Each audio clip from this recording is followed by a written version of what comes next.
다니엘 김의 철인 3챕터 넓은 길을 거절하고 좁은 길로. 하나님께 드린 졸업장. 하루는 한 동기생 친구에게서 전화가 왔다. 무슨 일이야? 나 자살하려고. 뭐? 그런데 너하고 한번 얘기해보고 하려고.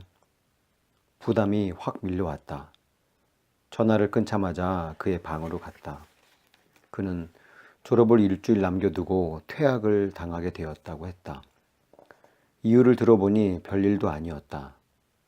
미국이나 대한민국이나 사관학교는 언어 코드, 명예, 규율이라는 것이 100% 준행되고 있다.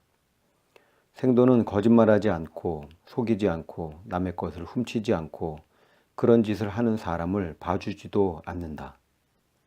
거짓말하면 무조건 퇴학이다. 예를 들어 학교 기숙사에서 외출을 나올 때 몇 시부터 몇 시까지 맥도날드에 다녀오겠습니다 라고 말하고 서명하고 나와서 맥도날드에 안 가고 롯데리아에 가면 퇴학이다. 그 친구가 그랬다. 맥도날드에 간다고 서명하고 나갔는데 그 옆에 있는 여자친구 집에 맥도날드 햄버거를 배달해 주러 가다가 퇴학을 당하게 된 것이다. 참담한 표정으로 그 친구가 말했다. 인생이 무너져 내리는 것 같아. 죽고 싶어. 나는 딱히 해줄 말이 없었다. 친구에게 복음을 전하고 예수님은 너를 버리지 않는다 라고 말해 주었다. 그리고 하룻밤을 같이 있어 주었다. 친구는 다음날 제복을 벗어서 개켜놓고 졸업반지를 빼놓고 학교를 떠나면서 내게 말했다. 고마워. 나 퇴학은 당하지만 자살은 안 할게. 드디어 영광스러운 졸업식 날이 왔다. 정말 힘들고 고통스러운 여정이었다. 나를 포함해 630명이 입학했는데 졸업은 300명 밖에 하지 못했다. 졸업장은 독특하게도 양가죽으로 만든 두루마리로 되어 있었다. 졸업장을 들고 의자 위로 올라가서 자유다! 라고 외치는 생도도 있었다. 모든 졸업생들이 감격스럽지 않을 수 없었다.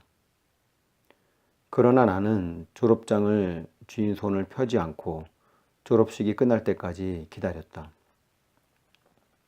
그리고 식이 끝나자마자 하루에 3번씩 하나님께서 나를 만나 주셨던 채플로 뛰어갔다. 예배당 문을 여니까 그날도 어김없이 하나님께서 나를 그분의 날개 아래로 감추어 주셨다. 하나님, 드디어 마지막이군요. 이 졸업장을 주님과 함께 펴보고 싶어서 가지고 왔습니다. 이 졸업장은 주님의 것입니다. 주님께서 그날 태풍을 보내지 않으셨다면 저는 이곳에 있을 수 없습니다. 여기서 부르짖을 때마다 말씀으로 제 마음에 응답해 주시지 않았다면 저는 이곳에 있을 사람이 아닙니다. 이 졸업장을 하나님께 바칩니다. 주님, 감사해요. 졸업장을 펴는 순간 하나님께서는 그날 새벽에 읽었던 말씀을 통해서 내 마음속에 속삭이셨다. 뭐가 고맙니? 내가 더 고맙지. 잘 견뎌줘서 고마워. 주님, 무슨 말씀이십니까? 내가 배고플 때 네가 먹을 것을 주었어. 내가 목마를 때 마실 것을 주었고 병상에 있는 나를 아무도 찾아오지 않을 때 내 옆에서 밤새도록 기도해 줬지. 퇴학에 두려워 자살을 꿈꾸고 있을 때 넌 내 친구가 되어 주었다. 고맙다. 주님, 저는 그런 적이 없습니다. 지극히 작은 자에게 한 것이 바로 내게 한 것이란다. 지금 나는 1년에 약 7만 명의 청소년과 청년들을 만난다. 성인 성도들까지 합치면 더 많을 것이다. 그런데 그때마다 특별히 사관학교 간증을 통해 많은 청소년과 청년들이 일어남을 본다. 왜 그런가 생각해 보니 그 졸업장을 주님께 드렸던 것 때문이 아닌가 싶다. 그래서 나는 끊임없이 기도한다. 하나님, 제 인생에 제2의, 제3의 사관학교를 주세요. 하나님의 영광을 위하여 살 때 희생이라는 대가가 반드시 따른다. 험난한 삶을 살아가면서 무엇을 얻기 원하는지 자신에게 물어보자. 어떤 기도의 응답을 원하는가? 대학교 합격, 출세, 결혼. 하나님께서 원하시는 것은 한 가지다. 나와의 관계를 회복하자. 내 일생의 목적은 단 한 가지다. 나를 예수 그리스도로 채워나가는 것이다. 매일의 삶 속에서 하나님을 경험하고 그 증거를 만드는 것이다. 등 따시고 배부르면 하나님을 경험할 수가 없다. 그래서 우리의 기도가 하나님, 이 문제 좀 해결해 주세요가 아니라 이 문제 속에서 하나님을 경험하게 해주세요로 바뀌었으면 한다. 하나님, 이 가난 속에서, 이 질병 속에서 하나님을 더 많이 경험할 수 있다면 이 문제를 그대로 두세요. 이 질병을 그대로 두세요. 왜냐하면 저는 한 가지만을 얻기 원하기 때문입니다. 내가 발견한 최고의 아름다움, 흠모의 대상이 되시는 예수 그리스도로 채워지기 원하기에 이 고통을 자진해서 선택합니다. J.I. 패커는 이렇게 말했다. 모든 것이 합력하여 이루는 선이라는 것은 하나님의 자녀들이 당장 편안하고 안락해진다는 것이 아니다. 사람들이 너무나 자주 그렇게 생각하는 경향이 있지만 궁극적으로 그들이 거룩해지며 그리스도를 닮아간다는 것뿐이다. 오직 하나님은 그의 거룩하심에 우리를 참여하시게 하시기를 원하고 계시는 것이다. 주님, 제가 갈게요. 사관학교를 졸업하자마자 나는 시카고에 위치한 트리니티 신학대학원에서 공부하면서 한인교회에서 전도사 사역을 시작했다. 어떻게 하면 하나님을 더 기쁘게 해드릴 수 있을까? 이런 생각을 하며 지내던 어느 날이었다. 내가 없이도 이 교회는 다른 전도사를 구하겠지? 그런데 한 사람이라도 일꾼이 더 필요한 중국은 내가 안 가면 누가 가지? 기도해보고 하나님의 마음을 아는 것도 있지만 많은 경우 예수님의 마음의 반사가 된다. 펄펄 끓는 솥에 손을 대고 주님의 뜻이라면 내가 손을 떼겠습니다 라고 할 사람은 없다. 아버지의 마음을 알면 고민할 필요가 없다. 아주 단순하다. 미국은 사역자가 넘치게 많고 중국은 없다. 그럼 답이 나온다. 주님, 제가 갈게요. 잃어버린 한 마리 양을 찾으러 가시는 주님과 함께 갈게요. 그렇게 주님과 함께 하기 위해서 중국으로 가기로 결정했다. 선교사 파송을 받고 중국으로 들어가기 전 3개월 정도 공백 기간이 생겼다. 중국에서 한 학기 동안 학교를 다니면서 언어를 배우기로 했는데 입학 전에 시간이 남은 것이다.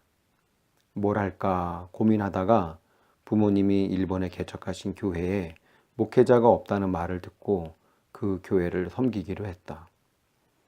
부모님은 당시 호텔을 운영하고 계셨는데 온천지대에 위치하고 있어 후쿠오카 시내에 있는 교회까지는 차로 2-3시간이 걸렸다.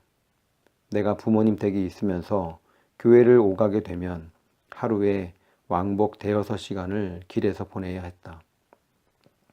그래서 부모님께 말씀드렸다. 3개월 동안 교회에서 먹고 자면서 섬길게요. 그렇게 교회 강단 앞에 담요를 깔고 지냈다. 밤이면 강단에 머리를 대고 기도하다 나도 모르게 잠이 들었다. 눈을 뜨면 여전히 강단에 머리를 대고 있어서 다시 기도하다가 잠이 들었다.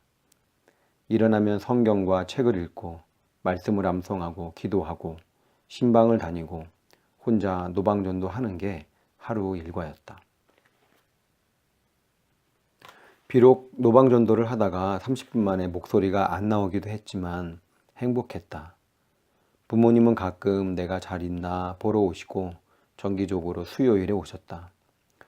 사관학교에 다니던 4년 동안에는 해마다 휴가를 받아 한 달은 부모님을 뵐 수 있었다. 1년에 한 달이지만 그렇게 12년을 보내야 보통 사람들이 부모님과 함께 1년을 사는 시간이 채워지는 것이었다. 신학교에 가면 괜찮을 거라 생각했는데 아니었다. 교육 전도사가 되고 방학을 맞아 목사님께 말씀을 드렸다. 목사님, 집에 좀 다녀와야 되겠습니다. 교육 전도사가 어디 가요? 교회 지켜야지. 목사님이 전혀 이해를 못하시는 것 같아 그때는 굉장히 서러웠다. 나는 항상 집에 가는 날이 기다려졌다. 6년 동안 전도사 생활을 하면서 1년에 딱 일주일 집에 다녀올 수 있었다. 오고 가는 시간을 빼고 부모님과 함께 있는 시간은 얼마 되지 않았다. 그러다 중국에 들어가기 전에 일본에서 3개월의 시간을 보내게 되었던 것이다. 하지만 그 시간도 어느덧 훌쩍 지나고 나는 중국으로 들어갔다.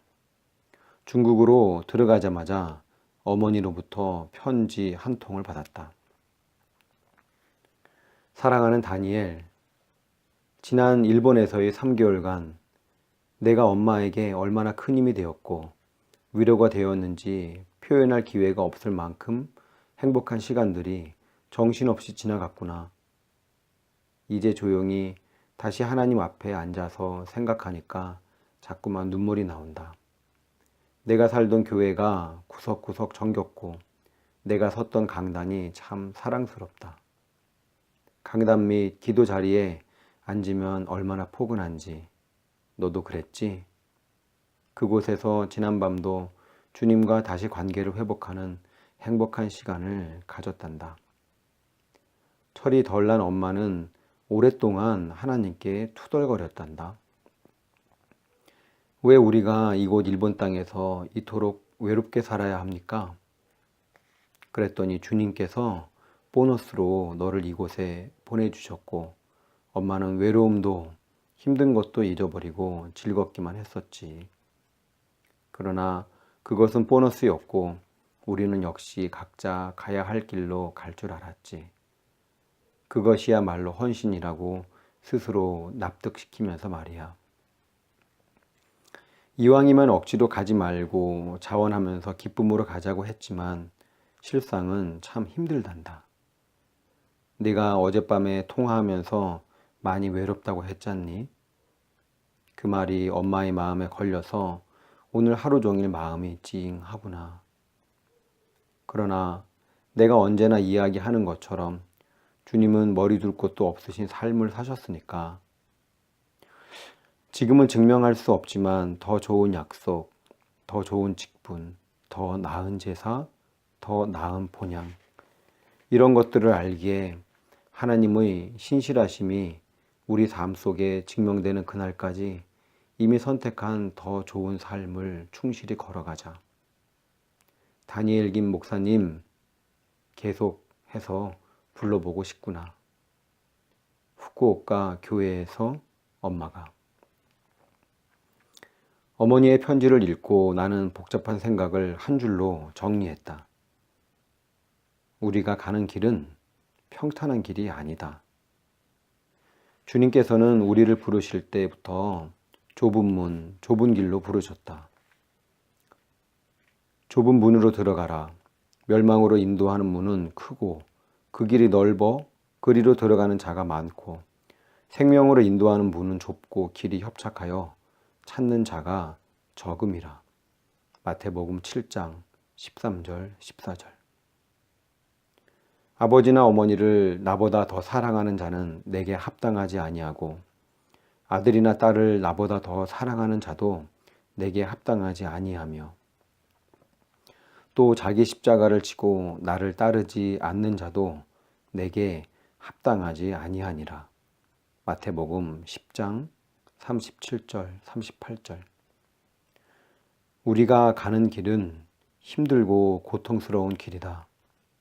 그러나 영광스러운 길이다. 한밤중에 온 손님. 사실 미국에 있을 때까지 나는 선교에 대해 아주 단순한 개념만 가지고 있었다. 선교란 그저 예수님의 마음으로 사랑하고 섬기는 것이라고 생각했다. 중국 지하신학교, 가정신학교에 가서 섬기면 되겠지. 베이징에서 중국어를 배우는 중에 한국에 일이 있어서 잠시 나왔다가 양산의 어느 기도원에 있을 때였다. 하루는 밤 10시쯤 어떤 분이 기도원으로 나를 찾아왔다. 검은 바지에 상의는 보라색 비단으로 만든 중국 옷을 입은 남자분이었다. 밖에서는 잘 안 보이다가 환한 데로 들어오면 새까맣게 바뀌는 안경을 썼는데 햇볕에 까맣게 탄 얼굴이었다. 너를 만나러 왔다. 나를 본 그분의 첫마디였다. 목사나 선교사, 형제 같은 호칭도 없었다. 누구시죠? 그분은 내 질문에 대답도 없이 이어 말했다. 네가 가지고 있는 걸로 중국 선교를 할 수 있다고 생각하냐? 잠깐 얘기 좀 하자. 나는 얼떨결에 그분과 방으로 들어왔다. 알고 보니 그분은 시베리아에서 열린 한 선교대회에서 지인으로부터 내 소개를 듣고 오신 것이었다. 일본어와 한국어와 영어를 하는 젊은 목사가 선교지로 들어가기를 원하는데 선교에 대한 어떠한 경험도 없는 백지다. 거기 쓰는 대로 바뀔 것이다. 내가 아무것도 없는 백지라는데 매력을 느끼고 찾아오신 것이다. 그러면서 방에 들어가자마자 이야기를 시작했다. 나무를 알기 위해서는 숲을 알아야 돼. 중국이란 나라가 하나님의 큰 경영 속에서 어떠한 역할을 하는지 알아야 해. 중국에서 사역이 끝나는 것이 아니라 땅 끝까지 복음이 전파되므로 다시 한번 예수님이 이 땅에 오시는 길을 예비해야 해. 그것이 정리되지 않은 상태로 그 길을 나선다면 내 사역으로 인해서 주님의 길이 도리어 막히고 말 거야. 누구신지 몰라도 30분만 드리겠습니다. 그분은 내 말에는 아랑곳하지 않고 주님이 다시 오시는 것부터 시작해 이야기를 하시는데 가만히 듣고 있다 보니 2시간이 훌쩍 지나고 있었다. 푹 빠져서 듣긴 했지만 그분의 말이 신학교에서 배웠던 내용과는 좀 달라서 혼란스러웠고 불편했다. 어르신, 누구신지 모르겠지만 오늘은 여기까지만 해주세요. 죄송하지만 제가 감당이 안 됩니다. 그래, 또 시간이 있겠지. 그분은 가방을 들고 일어섰다. 산 밑에까지 모셔다 드리고 기도원으로 돌아와 누웠는데 잠이 오지 않았다. 내 마음에 작은 불씨 하나가 떨어져 점화된 느낌이었다. 그날 밤을 꼬박 새고 다음날 새벽에 그분께 전화를 드렸다.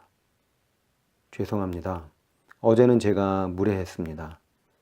제게 기회를 한 번만 더 주신다면 선생님을 따라다니며 배우고 싶습니다. 성령님께서 기회를 주시면 다시 만날 날이 있겠지. 그로부터 3개월 후 하나님께서 그분과 다시 만나게 해주셨다. 서울역에서 나를 만나자마자 그분이 말했다. 오늘부터 나를 삼촌이라고 불러. 넌 내 조카가 되는 거지. 하하하. 나는 그때부터 그분을 삼촌이라 부르며 쫓아다녔다. 삼촌과 함께 중국을 횡단하며 이스라엘과 중동에 갔고 중국의 동북 삼성을 다니며 많은 것들을 보고 느꼈다. 나의 소개. 삼촌과 함께한 여정은 결코 쉽지 않았다. 처음에는 사관학교 때의 고통이 다시 생각날 정도였다. 실크로드를 타고 중국을 횡단하다가 하루는 특정 장소에서 팀 모임을 하게 되었다. 약속된 장소로 팀원들이 오는데 그 구성이 다양했다. 이라크, 요르단, 시리아에서 온 선교사님과 위구르족, 한족, 조선족, 장족 등 중국 소수민족을 비롯해 탈북자와 북한 사람들도 있었다. 모임 장소의 보안을 철저히 하고 모임이 시작되었다. 삼촌이 나를 가운데 두고 소개했다. 내가 아는 것 가지고는 중국 선교를 할 수 없어. 넌 스포트라이트가 있는 곳에서는 설교할 수 있지만 지하교회에 가서는 설교할 수 없어. 너는 하나밖에 못해. 반쪽만 사역하게 되면 오히려 하나님의 나라를 방해하는 존재가 된다고. 소개가 아니라 나의 부족함만을 드러내셨다. 삼촌과 함께 한 지 2년쯤 지나니까 그분이 하던 말이 내 입에서 나왔다. 내 생각과 가치 기준이 새롭게 설립되기 시작했다. 그렇게 선교에 대한 생각이 정리되기 시작한 어느 날, 그날도 팀이 모인 장소에서 삼촌이 말씀을 시작하려고 했다. 나는 언제나처럼 조용히 주님을 부르고 있는데 그날은 삼촌이 나를 다르게 소개했다. 오늘은 여러분에게 참 귀한 형제를 소개합니다. 다니엘이라는 형제예요. 이 친구는 우리와 함께 좁은 길을 나선 형제입니다. 다른 말이 필요 없었다. 팀원 중 북한분이 일어나서 오시더니 나를 안아주시면서 말했다. 반갑소, 형제. 이어서 다른 선교사님들도 오셔서 나를 안아주시면서 인사했다. 반갑습니다.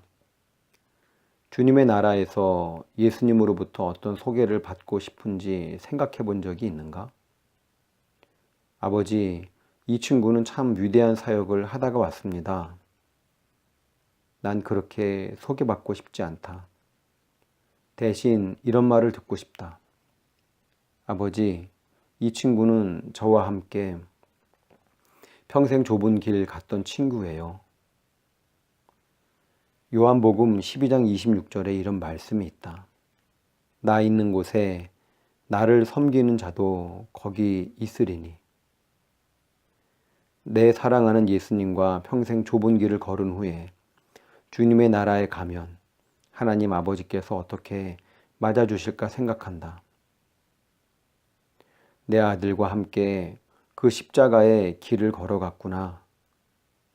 그래, 잘 왔다. 이제 들어와서 편히 쉬어. 이런 말을 들으며 그분의 품에 안기고 싶다. 주님과 함께 가는 길. 나는 남들보다 비교적 일찍 안수받고 선교사 파송도 일찍 받아서 올해로 2013년으로 7년째 접어들었다. 보통은 5년, 최근에는 4년이면 한 텀을 마치고 안식년에 들어간다고 한다. 나는 파송받고 쉼없이 달려가다 보니 지난해 말쯤에는 이메일도 하기가 싫고 설교도 쓰기 싫고 열정도 식어버리는 모습을 보게 되었다. 일을 더 하면 열정이 생길 거야. 더 열심히 해야지.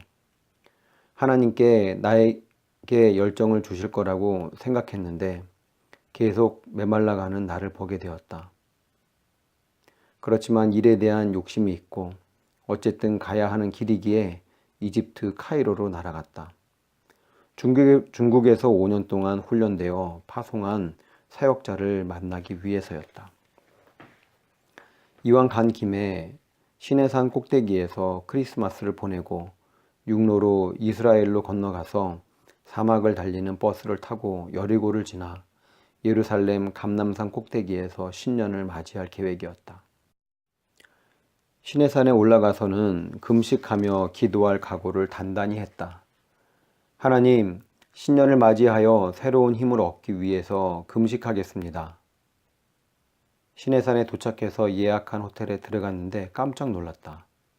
분명 인터넷에서 제일 싼 호텔을 예약했는데 막상 가서 보니 5성급 호텔이었다.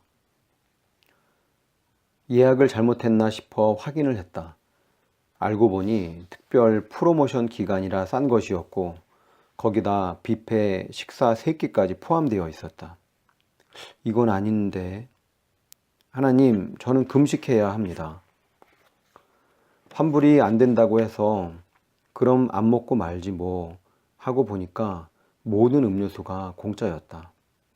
분위기가 이상한 대로 흘러가는 걸 느꼈지만 다음날 아침 일찍 시내산에 올라가야 해서 잠자리에 들었다. 새벽부터 일어나서 배낭을 메고 6시간 걸려서 시내산 정상에 도착했다. 올라가서 바위에 앉아서 기도했다. 하나님, 제가 많이 지쳤습니다. 새 힘을 허락하여 주십시오. 내 생각에는 시내산 꼭대기에서 성령님이 임하셔서 능력을 받아 내 손을 얹으면 죽은 자가 살아나고 사람들이 방언받고 뒤집어지고 2미터씩 날아가는 것을 기대했는데 아무리 기도해도 그런 성령님은 나타나시지 않았다. 오후가 되고 해가 질 무렵까지 혼자 가만히 앉아 있는데 세미한 목소리가 내 가슴에 속삭였다. 네가 지쳤구나. 너는 안식함으로 구원을 얻고 나를 신뢰함으로 새 힘을 얻으리라.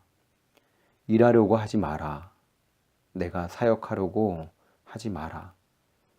내가 나와 함께 가려고 시작했던 이 길이 너도 모르는 사이에 나를 위해 가는 길이 돼버리고 말았구나. 그랬다. 가만히 생각해 보니까 처음에는 주님을 사랑해서 주님과 함께 가고자 시작했던 길이 나도 모르는 사이에 주님을 위해 가는 길이 돼버린 것이다. 주님을 위해 가는 길이 되고 나니까 주님을 위한 정의심의 불타기 시작하고 그 길을 가로막고 있는 사람들은 다 적이고 원수였다. 그러니 내 영혼이 메말라 갈 수밖에 없었고 지칠 수밖에 없었다. 주님이 말씀하셨다. 이제는 아무 생각하지 말고 푹 자고 많이 먹고 쉬고 다시 나와 함께 길을 떠나자. 그렇게 새해를 맞이하고 주님 앞에 다시 고백했다. 하나님, 주님과 함께 가겠습니다. 다니엘 김의 철인 3챕터 넓은 길을 거절하고 좁은 길로.